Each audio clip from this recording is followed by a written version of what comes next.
everybody, I'm Dawn. Welcome to my channel.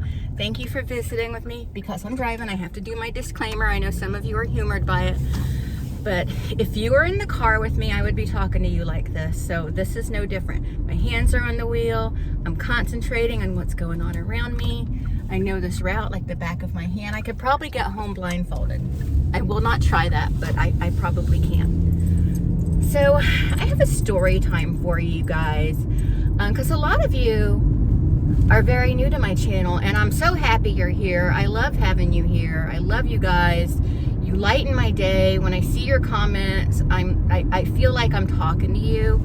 And I've gotten emails from a few of you. I love getting emails from y'all. I just love talking to you all. I really, truly do. So I thought I'd share a story time with you. So a long time ago, and the job I had before the one I work at now, the one I work at now it's a great place to work because it's work from home. So my coworkers are the kittens, so they're a little crazy, but other than that, it's fine. But the place I worked before I worked here, it was a good job. I will say the hospital, the business in itself, in my opinion, took care of its employees. That's my opinion. A lot of people that worked there didn't share my opinion, but because they wanted things just handed to them without having to work for them. But for the most part, as a whole, I mean, I feel like in my department there were issues, but as a whole, for the most part, it was a great organization. And if anyone ever asked me, hey, should I try to get a job here, I would tell them, yes, you should. You absolutely should. It's a great company to work for. And my boss that I had was great. For some reason, everybody was under the impression that I hated her, and I don't know why. I don't know what I did differently. I mean, there were some things that happened towards the end before I left that upset me, that it didn't have anything to do with her. Unless it did, and she's deflecting, I don't know. But it didn't have anything to do with her. It was other people causing me great issues. So there was a coworker in my department who, she's heinous. She is heinous. She is a beast, but she would always call me names in the workplace. You know what I mean? Like, she would say, hey, hooker, hey, whore, hey, what are you doing out here prostituting? You know, she would always say things like that to me. And if she saw me in the parking lot, she would yell, hey, slut, right? And after a couple times, I was like, oh, maybe she just don't know who she's talking to. But like the third time, I told her, I said, I don't like it when you do that. Can you please quit it? And she goes, oh, I'm sorry. Okay, I will. Not a day later, she was doing it again. And so I yelled at her. I said, I told you I don't like it when you do that. She said, well, all you got to tell me is you don't like it. And I told you that yesterday and you just did it again. Well, I'm sorry. So then she did it a couple more times out in the parking lot. And like the first time she did it, I forgot to say anything. And the second time, I didn't say anything to her. I went to my boss and I told her, if she does it again, I'm going to human resources about it. Because this wouldn't be her first or even her second time being told I don't like it. I mean, who would like it, right? So she said, okay, I'll talk to her. So she talked to her. And then, so the woman didn't speak to me for a couple days, like, which is fine with me because I didn't like the bitch anyway. But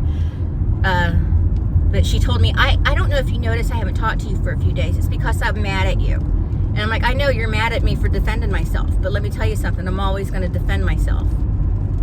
When I tell you not to do something and you continue to do it, then I have to escalate, right? And she's like, well, okay, all you had to do is talk to me. I'm like, that's what you said the last 2 times, and it continued. So I don't trust you. And she would do it to other coworkers too, and none of them liked it. But I was the only one that would say anything, and I'm only going to speak up for myself. You know what I mean? Because they're grown-ass women. They can speak up for themselves too. You know. But one day I was going out, or I was going for a walk. I would go for several walks during the day because it was a desk job, so I wanted to keep my legs moving. And there's a situation up here. So anyway, I wanted to keep my legs moving, so I would walk around a lot. So I was walking outside one day, and I was out of the hospital by some doctor's offices, and in that parking lot, and turning around, and she was leaving for the day. She was leaving work for the day, and she saw me, and she yelled, "Hey, slut," across the parking lot. Yelled it across the parking lot. The vice president of the organization was walking right next to me, and he heard it, and he was very fond of me. We were pretty tight, and he heard it. And he goes, "Did she just say what I think she said?" And I'm like, "Yep, she sure did." And he said, "And y'all work in the same department?" And I said, "Yep." He goes, "Okay, I'm going to talk to your boss." He goes, "No." And I said, no, that's okay. I'll talk to her. He goes, "Well, have you said something about this before?" And I said, "Yeah." And he goes, "I'll talk to her because this needs to be escalated if it doesn't quit." And I just witnessed it, so. And I'm like, okay, I can't stop you, dear. So he was going like an opposite, like he was going where I was going, but then he turned around and walked back towards the hospital. So he was going to talk to her. So he was stopping doing whatever he was going to do to go talk to her. So when I get in there, when I get back to my office, he is in my boss's office with the door closed. I can see him in the little window. And then he left, and he came over and patted my back, and he left the office. And then my boss asked to speak to me, and I came in there, and she just asked me about it, and I said, "Yeah." And she said, "Haven't we talked to her about this before?" And I said, "Yeah." And she goes, "Okay, I'll talk to her in the morning," because she was leaving for the day, right? And so the next day in the morning, she pulled her in to talk to her, because now they're all taking it seriously because the vice president heard it, and she was basically saying, "You don't talk to her like that, and I don't need the vice president of the organization to come in here and tell me that's happening." And it was in patient parking, so patients could have heard this, you know. And so she was mad at me again and not speaking to me again. Again, totally cool with me. I am 100% fine with that. And then, but one of the things she told her, because then after that she talked to me, and she said, my boss talked to me, and she said, well, she thought that it was okay because she was off the clock. And I was like, it's never okay to yell, "Hey, slut," across the parking lot at somebody. No matter what the conditions are, that's not okay. I mean, if we were both in the Walmart parking lot on a Saturday, it's still not okay to yell, "Hey, slut," across the parking lot. It's not okay behavior. So what difference does it make if she was off the clock? And my boss said, I explained to her it didn't make a difference. And I also told her that, you know, the vice president heard her and everything. And so then she didn't talk to me for a few days again. And I'm happy because she's not talking to me. And then she did the same thing again. She goes, "I haven't been talking to you." And I'm like, "I know, it's been nice." And she's like, "Why are you so mean to me?"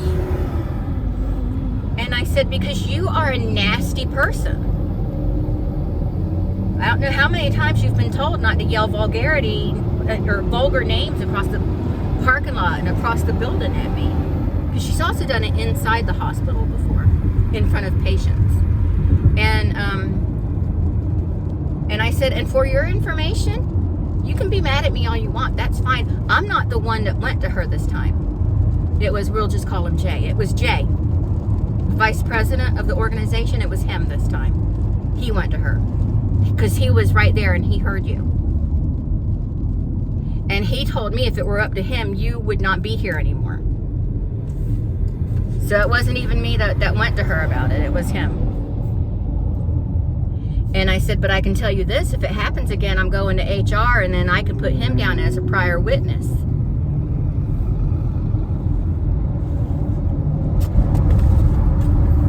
Because that was something like when you filed something with the HR, they would ask, has anyone witnessed this behavior? It wouldn't matter if it was that particular time or some other time. It's, has anyone ever witnessed it? And a lot of people witnessed it. But those bitches in that office where I worked were such pussies that they would, excuse my language, would never, they would just go, oh, I don't know.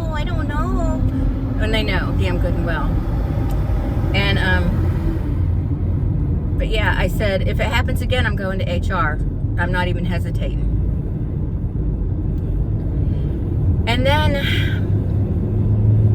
this girl in the office who was the teacher's pet, she goes, don't go to HR if she does it again. And I'm like, why not? She goes, because that'll be on your permanent record. And I told her, I said, that's not a thing. I said, why? It's not going to affect my record, whatever that means. It's not going to affect me. Yeah, but you'll be looked at as someone that complains. Like, I think complaining about being called a slut regularly by a coworker is a valid complaint. And she goes, no, it is, but we just don't like to rock the boat. And she's a boss now, by the way, this pussy. And I'm like, I don't mind rocking boats. If someone is pushing me around, I don't mind rocking a boat.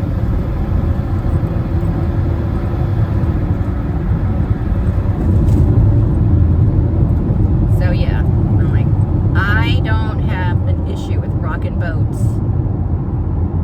Because I said, I'm a victim. Do you understand that? I'm a victim of harassment and bullying. And if it goes down my way, we're getting in a cage. So anyway, it didn't happen anymore. But after I left the job, I found out, through detective work of my own, that she had been going into my medical record. And I filed a complaint with their compliance department. And they said that no evidence was found that was true. But I also found out that no evidence proved that she did that, but she was still reprimanded in the workplace for it. So how does that work?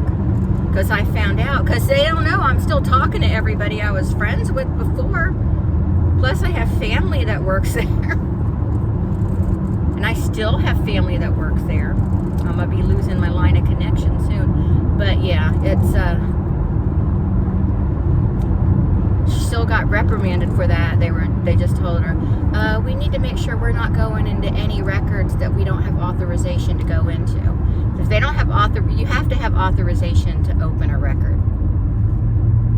You have to have authorization for everything, contrary to what Nancy believes. You have to have authorization to touch a patient's records. You have to be authorized to do so.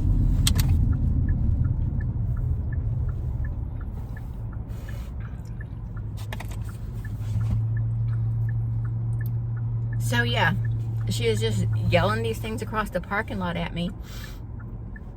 And just awful, just an awful person. And she is a big woman, and she was like very sloppy. And so after I lost a whole bunch of weight, this was before all the name calling problems started. She was the only person that size that I could give some clothes to. And I knew how hard it was to find plus size clothing that was cute and to wear in an office. So I gave it to her, right? Gave her a bunch of outfits, and she would wear them to work, and she would wear them wrong. Like, she wouldn't style herself properly, so everything just looked like Humpty Dumpty on her. And I was like, I wish, and I would tell this one coworker who I trust to this day, like, I wish there was a nice way to tell her how to wear that outfit. You know?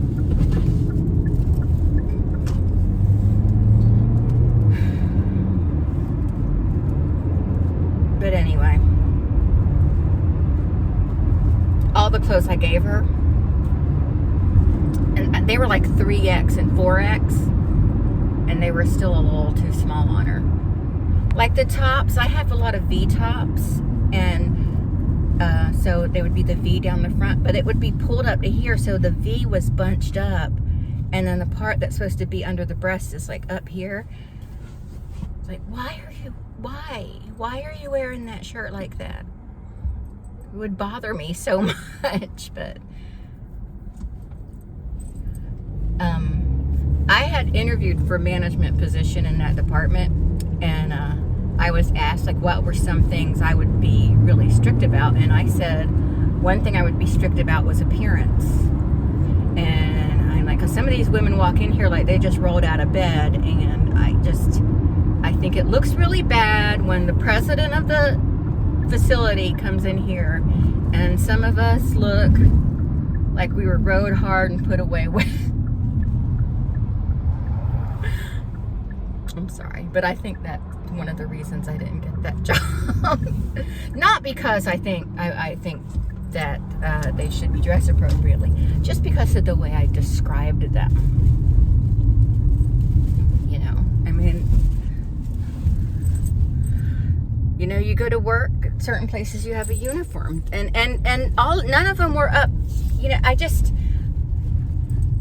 we were a public facing office, so the public saw us a lot, and some of them just looked so messy. And like, I was going in there in my little dresses and my little shoes and my little sweaters, and I'm not saying they have to go spend $1 million on clothing. I'm just saying, you know, put your best foot forward, you know. Hi, ducks. All right. Well, that's it. I just wanted to share that story with you. Sorry I went on and on and on like I always do. I'll talk to everyone later. Bye.